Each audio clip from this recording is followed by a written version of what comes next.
Welcome to the 10-Minute Mogul Podcast. I'm Adam Zucker alongside my incredible wife. I'm Randy Zucker, and we're here to revolutionize your real estate investing journey. We built our success from the ground up. Through determination, courage, massive action, we created a portfolio of motels, multifamily properties, and renovate over 100 homes. We understand the challenges other investors face and know firsthand how tough it can be to pivot in the real estate game and reach that next level. That's why we developed a powerful method to help you prioritize your time, maximize your life, and build legacy wealth. Let's spend 10 minutes together to change your life. The dynamic duo. Joining us, Gino. We are a dynamic duo. I'm your host, Randy Zucker, joined by my incredible husband, Adam Zucker. And today's guest really needs no introduction. Gino Barbaro, welcome. Thank you, Randy. How we doing, Adam? Incredible day. I'm so happy for you to join us today. You know, thanks for having me on. We have a lot in common. We both are living in Florida, although our roots aren't in Florida. We're both former New Yorkers. We could probably have a couple hours of conversation just on why we left Florida. But I think today the focus should be on real estate, multifamily, and how to scale your properties. Absolutely. And for viewers at home, Gino might ring a bell as Jake and Gino. You are the second half of one of the largest real estate networking conferences in the world, as well as offering mentorship because you yourself have grown your portfolio. What is it now at 100 million? We have currently 1,700 units under ownership, and it's at 350 million right now. So those numbers are a little bit old, but it's okay. I mean, it's thanks to inflation. I mean, those numbers have been great. I mean, I can't take all the credit. Thanks to Trump and thanks to Biden for printing that cash. You know what I'm saying? We know the game. And once you understand the game, you just got to try to play the game. Don't hate the player, hate the game. Or else you learn how to play the game and get into it. Yeah. And you didn't, surpass this profile overnight. Your background was actually in the restaurant industry with parents who owned restaurants. And you had your aha moment when you picked up the book, Secrets of the Millionaire Mind, Mastering the Inner Game of Wealth. Can you share with me that moment that you had? Yeah, I love working at the restaurant. I got out of college in 92, so I'm probably dating myself. But I went in, worked for a year in corporate. I mean, Adam, you probably have the same feeling as me. It was like watching paint dry in a cubicle. I couldn't take it. I was dying to do something. I was not an employable person. I figured that out early on. So we opened up the restaurant in 94, and I worked with my dad and my mom, my brother, and I loved it. I loved the small business. I loved being in the kitchen with my dad. I could rely on him. I grew up with him in the kitchen. So it was sort of a dream of mine early on. But in 2007, when he passed away, I had to stop back and take a look and say, is this my dream or was this his dream? And if I had to be completely honest, I think it was more him wanting it than me wanting it. Now, that being said, I would not take anything away from that experience that I had with my family. But in 2008, I was in crossroads of my life, and I think the country was as well. The Great Recession was going on. I was working harder, making less. New York, things weren't getting any cheaper. All of a sudden, you've got Grubhub, you've got all these other places that people are going to, and I was the consummate mom and pop. We had no technology, we had no systems, and I didn't know how to scale. And when I picked up T. Harv Eker's book, I got pissed. I was pissed at him when I was reading. I'm like, dude, you don't know me. But then, as I don't want to be considered a triggered little woke person, and that's how I felt at that time, I said, hold on, I've got to take responsibility because in the book, it says your fruits are your roots.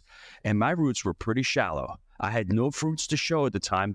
I mean, I sort of did, but I really didn't. And once I understood that, it was all upon what I had been doing up to that point to get me to where I was. And I realized that, and I needed to learn skills. I needed to be able to create value for the marketplace. And I wasn't doing that at the restaurant. I felt stagnant. So I ended up going out and finding mentorship, finding how to buy these multifamily properties because I had made tons of mistakes before that. And fortunately for me, I met my business partner, Jake, at the restaurant in 2009. We partnered up in 2011. And, since then we've been buying multifamilies together. Can you just briefly explain what it takes to find that partner? A lot of people are scared to do the partnerships and just talk about like how you knew Jake was the right guy. I can tell you how to not find the right guy. That's a lot easier question. In 2005, I'm sitting in the parking lot and a gentleman pulls in I like to call him Maserati Mike because he was driving that nice gold Maserati, bro. I'll never forget the picture of that Maserati. He pulls in and he pitches me a deal. And now he had come from a friend, a recommendation. And I said, okay, Mike, let's do this deal. Without knowing anything about the deal, without understanding mobile home parks, without doing due diligence, I invested $172,000 into that deal. We were creating a security. We were creating I was a passive investor. I didn't even know that much, but I entrusted him with that money. And I know, as I read T. Harv Eker's book 3 years later, I'm like, damn, that was not Mike's fault. That was my fault. And the reason why it was it's all about responsibility. And for me, we've coined a term from my mentor who taught me this term. It's values-based decision-making. My values did not align with Maserati Mike's. Did Maserati Mike have any skin in the game? No skin in the game. Gino put all the money into that deal. Didn't even think about it. Didn't even know that at the time. Was Maserati Mike a really hard worker? He was a lazy ass. Did he do his due diligence? Did he understand the business? Was he willing to take that extra mile for me? No. These are all things that I valued as an entrepreneur, as a business person. The 3 words I was taught to think about yourself. 3 things that you can think of that you can describe yourself. For me, when I was asked that question, hardworking, dedicated, and committed. And that's what Jake encapsulates as far as my partnership. Those are probably 3 words that are the complete opposite of what Maserati Mike was. Now, I've made mistakes since then about partnerships. They're not all going to go well. And I think people out there are going to say to themselves, well, I want to scale a multifamily or I want to scale my business. It's really hard to do it yourself. I'm going to do this. I'm going to do that. I'm going to get burned out real quick.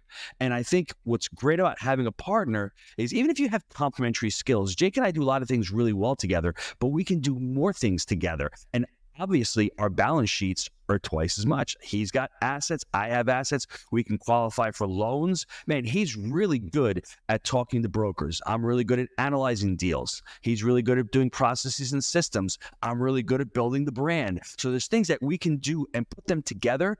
And when you talk about multiple streams of revenue, I know you had mentioned that. Think about that when you're creating a brand. Because if you're out there doing multifamily or any kind of real estate, there's 2 things you're doing.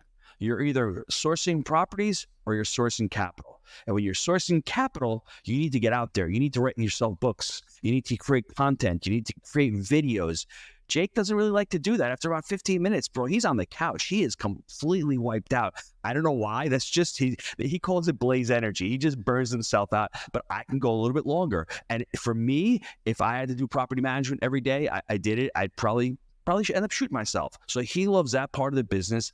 I love this part of the business. And I want you, as you're listening to this, don't simply discount that if you had a failed partnership, it's going to happen again. When I went to coaching school, I became a certified life coach. That's called an energy block. And what we say in IPEC, it's called an assumption. When you have something that goes wrong with yourself in life, and for my sake, Maserati Mike, I had a bad partnership. I can assume going forward that every single partnership is going to fail. And if I hadn't done that, I wouldn't be speaking to you right now because I would have said, oh, partnerships are too risky. I can't get into a partnership with Jake. Don't think like that. What you really need to do is to sit down, think about what your values are. Think about what you can bring to the table as well. The value that I brought to the table with Jake was I was a hard worker. I was dedicated. I knew multifamily. I understood the business. I could underwrite deals. I could raise capital. The value that Jake brought, very similar value sets. We had long-term thinking. We didn't want to deviate from multifamily. We're not flipping and fixing. We're buying these assets. And he's boots on the ground. And he's going to start property managing. So if you're going to look for a partnership, see how you can align and see what kind of value you can bring to that partnership and see if your values do align. And if they don't, and you've done a deal, just say goodbye to that partnership. It's okay. You can do a deal and walk away. But if you're going to commit long-term, you have to do what it takes. And I think the last thing I'd say about it is all about your mindset. When I think about my partnership with Jake is I know that whatever I'm doing today, I'm doing to put food on the table for his family as well as mine. We tend to let ourselves down sometimes. But I know subconsciously we don't want to let other people down. And I think that's what partnerships are there for. I'm not going to let my partner down. So I'm going to try the best I can every single day. So partnerships can be great. They can be terrible, but just always reflect back on your values and that values-based decision making. And oh, by the way, every decision that you make should be based upon your values. so strong. And, we first did never work together. And it wasn't until about 5 years ago where we started to work together. And that's when everything in our portfolio grew exponentially. And he's the analyst and I'm more of the manager. I could handle the team. So, we're like a Jake and Gino in that sense. We found a partner that balances us. And You're a little better looking than Jake and Gino. I'll give you that. So.